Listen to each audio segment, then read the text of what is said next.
Assalamualaikum warahmatullahi wabarakatuh. Perkenalkan, nama saya Randy Spinara. Saya di sini akan membacakan RPP dengan model Weber. Yang pertama, di sini adalah bidang studinya IPS, PKN, dan IPA untuk kelas 4 semester 1. Yang pertama itu tahap perencanaan atau standar kompetensi. Untuk IPS itu memahami sejarah kenampakan alam dan keragaman suku bangsa di lingkungan kabupaten, kota, dan provinsi. Untuk PKN yaitu memahami sistem pemerintahan kabupaten, kota, dan provinsi. IPA memahami hubungan sesama makhluk hidup dengan lingkungannya. Untuk kompetensi dasarnya yang pertama yaitu IPS mendeskripsikan kenampakan alam di lingkungan kabupaten, kota, dan provinsi serta hubungan dengan keragaman sosial budaya. Yang kedua PKN yaitu mengenal lembaga-lembaga dalam susunan pemerintah kabupaten, kota, dan provinsi. Untuk IPA mendeskripsikan hubungan antara makhluk hidup dengan lingkungan.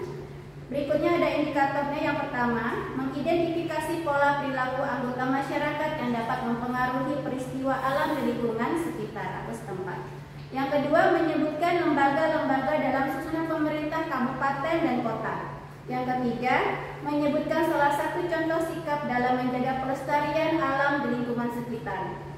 Untuk tujuan pembelajarannya, yang pertama, siswa dapat mengidentifikasi pola perilaku anggota masyarakat yang dapat mempengaruhi peristiwa alam di lingkungan setempat.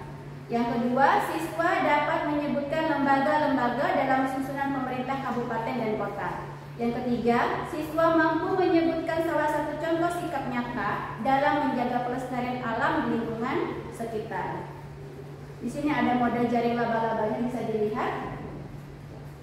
Lanjut untuk alat-alat bantu. Yang pertama ada media gambar, contoh pola perilaku masyarakat yang dapat mempengaruhi peristiwa alam di lingkungan setempat. Yang kedua, media gambar contoh lembaga-lembaga dalam susunan pemerintahan kabupaten dan kota. Yang ketiga, media gambar contoh sikap nyata dalam menjaga pelestarian alam di lingkungan masyarakat.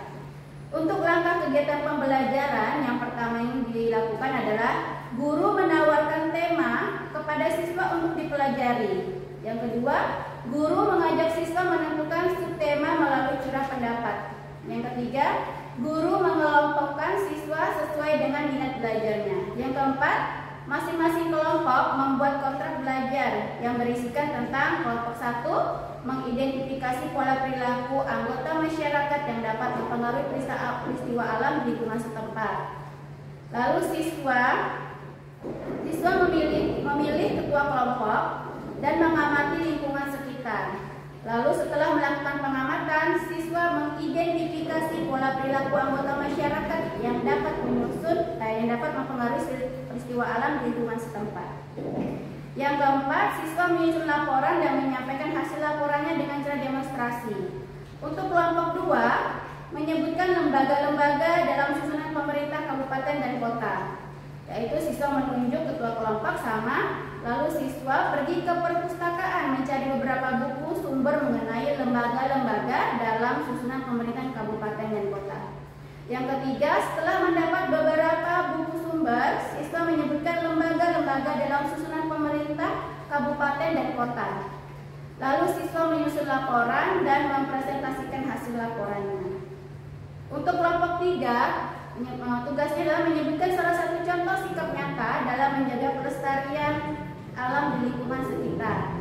Sama seperti yang kelompok 1, kelompok 2, kelompok 3 juga menunjuk ketua kelompok. Lalu siswa melakukan kegiatan wawancara kepada kepala sekolah ataupun narasumber lain untuk mengetahui sikap-sikap nyata dalam menjaga pelestarian alam di lingkungan sekitar.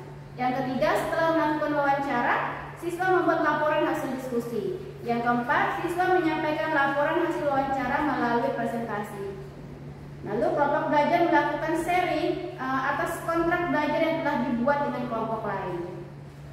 Untuk tahap pelaksanaan, yang pertama pengelolaan kelas. Guru menjelaskan tema dan subtema yang akan dibahas. Siswa dibagi menjadi 3 kelompok yang heterogen, masing-masing kelompok terdiri dari beberapa orang. Lalu masing-masing kelompok duduk berdasarkan anggota kelompoknya. Nah, setelah itu mereka berdiskusi untuk menentukan subtema yang akan dibahas. Untuk pelaksanaannya, siswa mengerjakan soal berdasarkan subtema yang dipilih bersama-sama dengan kelompoknya masing-masing.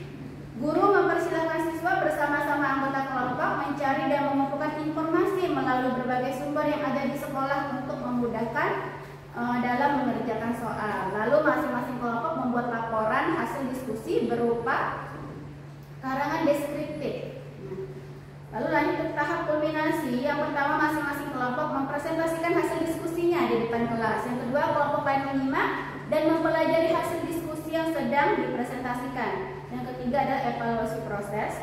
Di sini ada garis ranah kognitifnya. Jadi penilaiannya yaitu rubriknya 5 untuk mampu memberikan lebih dari 5 contoh, 4 nilai 4, skor 4 mampu memberikan 4 contoh, skor 3 mampu memberikan 3 contoh, skor 2 mampu memberikan 2 contoh atau kurang. Di sini ada untuk ranah psikomotornya yaitu skor 5, isi lengkap, bahasa yang digunakan baik dan sistematis. Skor 4, salah satu indikator kurang baik. Skor 3, terdapat 2 indikator yang kurang baik. Skor 2, terdapat 3 indikator yang kurang baik. Nah, untuk kemampuan menyampaikan pendapat, skor 5 itu tidak grogi, menggunakan bahasa santun, pendapat yang disampaikan logis. Skor 4, salah satu indikator kurang baik. Skor 3, terdapat 2 indikator yang kurang baik. Skor 2, terdapat 3 indikator yang kurang baik. Lalu anak-anak bisa mengerjakan soal evaluasi. Ada 3 soal untuk kelompok. Nah, sekian pembacaan RPP model Weber dari saya, Ranti Pinara. Terima kasih. Assalamualaikum warahmatullahi wabarakatuh.